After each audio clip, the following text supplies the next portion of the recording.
Hoping against hope, Abraham believed. That phrase should stop us this morning. It just stopped us dead in our tracks. Hoping against hope is not optimism. It's not positive thinking. It is wild.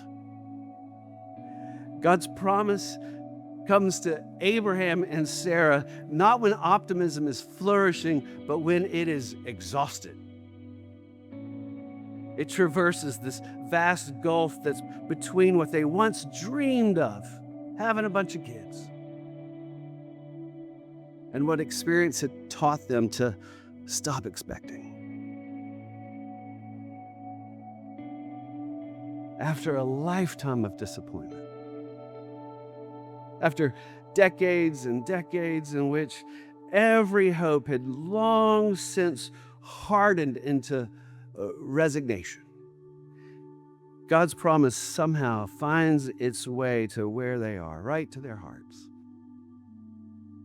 It spans this ever-widening canyon between what was promised and what seemed possible, between desire and reality.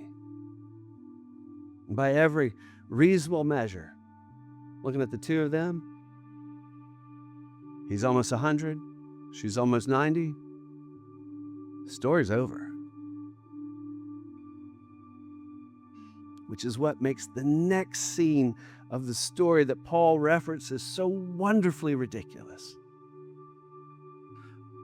A 100-year-old husband and his 90-year-old wife look at one another and say, "Well, should we try again?"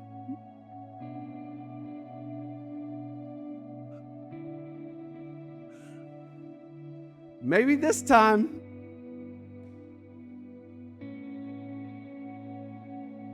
Isn't that hilarious?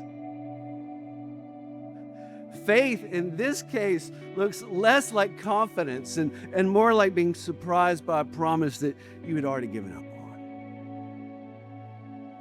Hoping against hope, he believed. This is the act of a man who has looked at all the evidence and found it conclusively hopeless. Then, against every reasonable instinct, he trusted the God who raises the dead. This is the only faith that saves,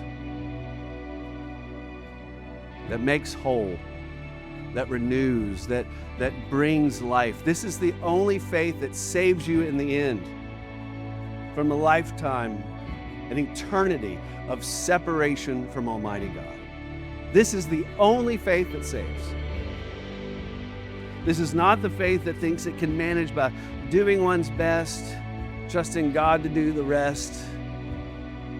That's not this song.